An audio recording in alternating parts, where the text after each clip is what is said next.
In today's video, I'm going to teach you how to add page filters in Looker Studio reports.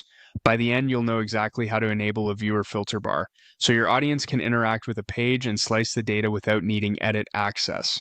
This is perfect for letting people filter by things like date ranges, regions, or product categories while keeping your report layout intact. First, head to Looker Studio, previously known as Data Studio, and open the report you want to work on. Make sure you're in edit mode, not view mode.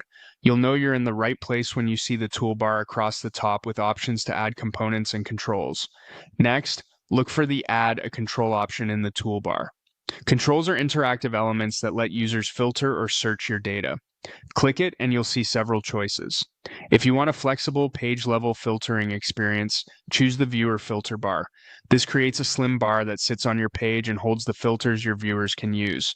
You'll also notice an advanced filter option in that same menu. Advanced filters are powerful when you need users to include or exclude values using conditions, but they live on the canvas like a regular component.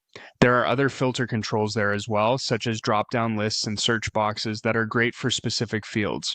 For our goal today, we'll focus on the viewer filter bar because it centralizes multiple filters in a clean, consistent spot. Go ahead and add the viewer filter bar to your page. If you see a toggle for Enable Viewer Filter Bar, turn it on. This ensures the bar is active and visible to your report viewers. Think of this as the master switch that lets people interact with the filters you add. Now, click Add Viewer Filter. This is where you populate the bar with the fields you want viewers to use. Choose dimensions that are meaningful to the page, like country, campaign, or device category, rather than obscure technical fields. Keep it concise.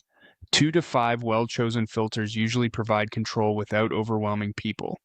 As you add each filter, check that the field comes from the same data source powering the charts on the page so everything responds correctly. Arrange the bar neatly near the top of the page so it's obvious and easy to find. With that, your page filters are ready and your audience can confidently explore the data right from the report page.